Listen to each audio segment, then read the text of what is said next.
Importants dégâts dans la région d'Odessa, dans le sud de l'Ukraine, après une nouvelle attaque russe. Moscou affirme de son côté avoir détruit plusieurs drones. Près de 5000 Arméniens du Haut-Karabakh sont arrivés en Arménie depuis dimanche. Bakou promet pourtant de garantir leurs droits après leur offensive victorieuse la semaine dernière.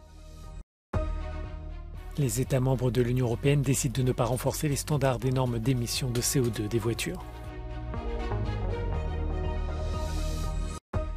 Pour empêcher le renforcement d'une position dominante, la Commission européenne interdit à l'agence de voyage américaine Booking d'acheter le suédois e-Traveli.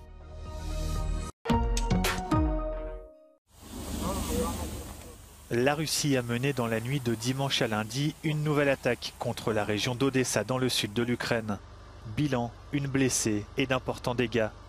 Un missile s'est abattu sur un entrepôt de grains qui était vide sur le port d'Odessa. Plusieurs bâtiments occupés par des entreprises ont été endommagés dans la banlieue de la ville. L'armée ukrainienne dit avoir détruit les 19 drones lancés par les forces russes, ainsi qu'une dizaine de missiles. Certains dans les régions de Mykolaïv et de Kirovograd. Depuis la fin de l'accord céréalier en juillet, les infrastructures portuaires ukrainiennes sont régulièrement visées. Moscou affirme de son côté avoir abattu 4 drones au-dessus de la péninsule annexée de Crimée et plusieurs autres au-dessus des régions russes de Koursk et de Briansk, frontalières avec l'Ukraine. La Russie est la cible de ce type d'attaque quasiment quotidiennement depuis plusieurs semaines.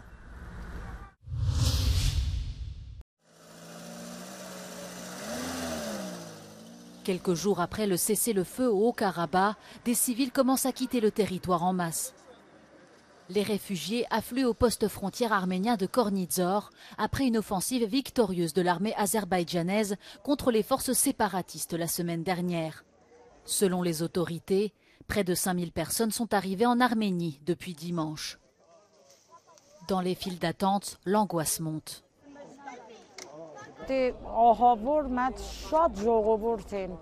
Մենք բոլորս միտեղ անգամ սենց քիպել հարուստ աղքատ նշանակություն չուներ կողքի ոնց որ ասած իրար հետ նստում ենք Չէ ոչ բարեկամ ոչ մնալու տեղ ես որտեղ մնամ չգիտեմ. Les troupes de maintien de la paix russe supervisent les évacuations de Stepanakert. La majorité des 120 000 habitants d'origine arménienne du Haut-Karabakh redoutent un nouveau tour de vis de Bakou, même si le président azerbaïdjanais affirme que leurs droits seraient garantis et que les rebelles qui rendraient leurs armes pourraient se rendre en Arménie.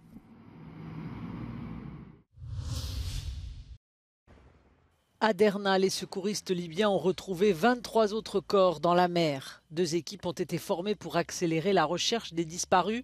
La première recense les corps repêchés en mer. L'autre se concentrera sur la récupération des corps enterrés dans la précipitation et l'anonymat, juste après la catastrophe. Des pluies torrentielles ont provoqué des inondations qui ont fait céder 2 barrages et dévasté Derna. On estime qu'entre 4 000 et 11 000 personnes sont mortes et qu'au moins 40 000 ont été déplacées. C'est une nomination qui fait beaucoup parler d'elle en Grèce. Les adhérents de la coalition Syriza, principale force d'opposition du pays, ont élu à leur tête Stefanos Kasselakis. Un gréco-américain de 35 ans, originaire de Crète, champion de mathématiques, entrepreneur dans la marine marchande et financier chez Goldman Sachs, inconnu du grand public il y a encore quelques semaines. Une nomination qui survient après la défaite cuisante de Syriza aux dernières élections législatives. Peu après le scrutin, Alexis Tsipras, le leader historique de la coalition pendant 15 ans, a démissionné de son poste. C'était l'un des derniers représentants de l'ancienne génération de Cosa Nostra. Le puissant parrain de la mafia sicilienne, Matteo Messina Denaro, est décédé ce lundi. Il est mort en détention à 61 ans des suites d'un cancer du côlon. Il était incarcéré depuis le début d'année suite à 30 ans de cavale sur l'île. Matteo Messina Denaro avait été impliqué dans de nombreux meurtres et avait été condamné à la réclusion à perpétuité pour son rôle dans l'assassinat en 1992 des juges Giovanni Falcone et Paolo Borsellino. Les États membres de l'Union européenne poussent pour assouplir les standards des émissions des voitures, standards appelés Euro 7. Ces normes entendent obliger les constructeurs automobiles à réduire progressivement les émissions de CO2 afin de lutter contre le changement climatique et d'améliorer la qualité de l'air. Les 27 ministres, réunis lundi à Bruxelles dans le cadre du Conseil compétitivité, ont suivi la voie souhaitée par l'industrie automobile. Ils ont décidé de ne pas toucher aux mesures déjà existantes pour les voitures particulières. La France, l'Italie et la République tchèque, qui s'appuient sur des constructeurs importants, ont poussé dans cette direction.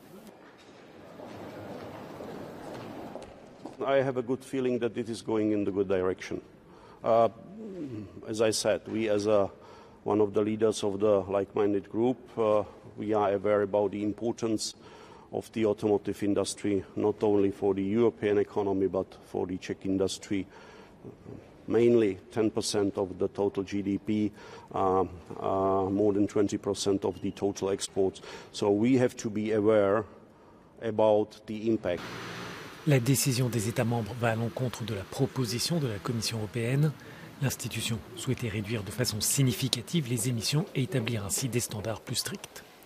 Mais les constructeurs automobiles n'ont eu de cesse de souligner que cette ambition engendrerait des coûts supplémentaires pour l'industrie et donc pour les consommateurs. Pour les organisations de défense de l'environnement, c'est une mauvaise décision. Unfortunately, the Council's position is incredibly disappointing when it comes to these standards. Euro 7 was an opportunity to reduce the 70,000 deaths that are caused by road transport pollution every year. And unfortunately for cars, the Council is not improving the limits at all versus Euro 6, which basically means we'll have the same cars, just disguised and greenwashed as Euro 7. La Commission européenne souhaitait une entrée en vigueur en 2025 des normes Euro 7, mais le Conseil semble vouloir une extension. De plus, les États membres devront trouver un accord sur ce texte avec le Parlement européen.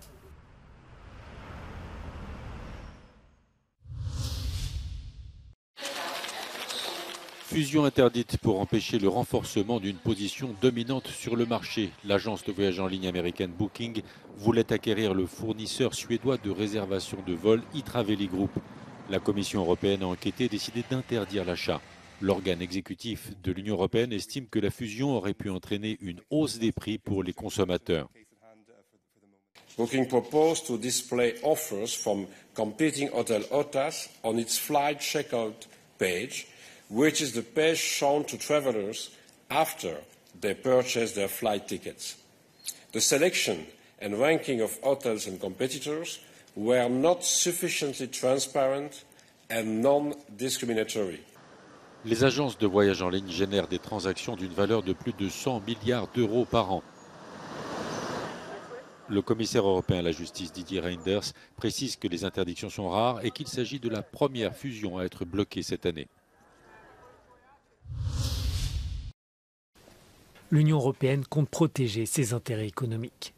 C'est le message du vice-président de la Commission européenne, Valdis Dombrovskis, lors de son déplacement en Chine. Depuis plusieurs mois, l'Union muscle sa rhétorique à l'encontre des pratiques commerciales déloyales de Pékin.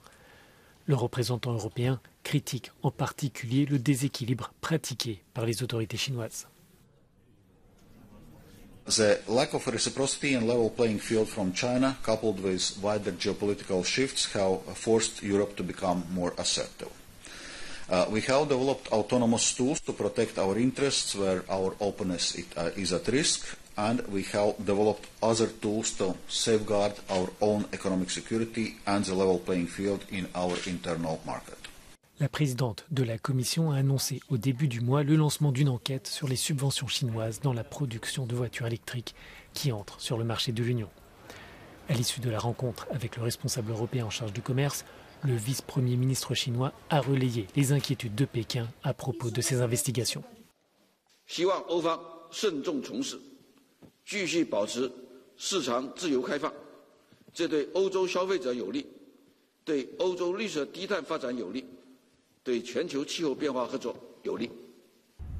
L'Union s'inquiète de son déficit commercial avec la Chine. Il atteint désormais 400 milliards d'euros. À cela s'ajoutent les tensions sur le positionnement de Pékin concernant la guerre en Ukraine. L'ambiguïté entretenue par les autorités chinoises explique aussi le changement de ton des Européens.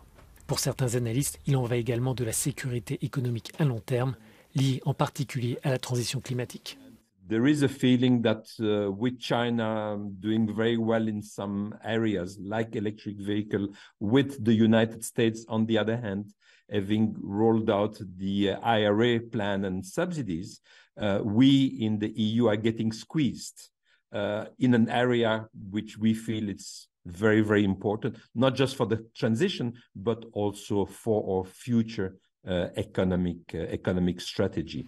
Alors que les tensions sont particulièrement vives entre l'Union et la Chine, le vice-président de la Commission espère que son déplacement contribuera à empêcher les deux parties à prendre des directions totalement opposées.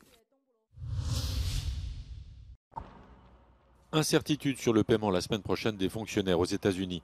Le compte à rebours est lancé pour éviter un shutdown le 1er octobre.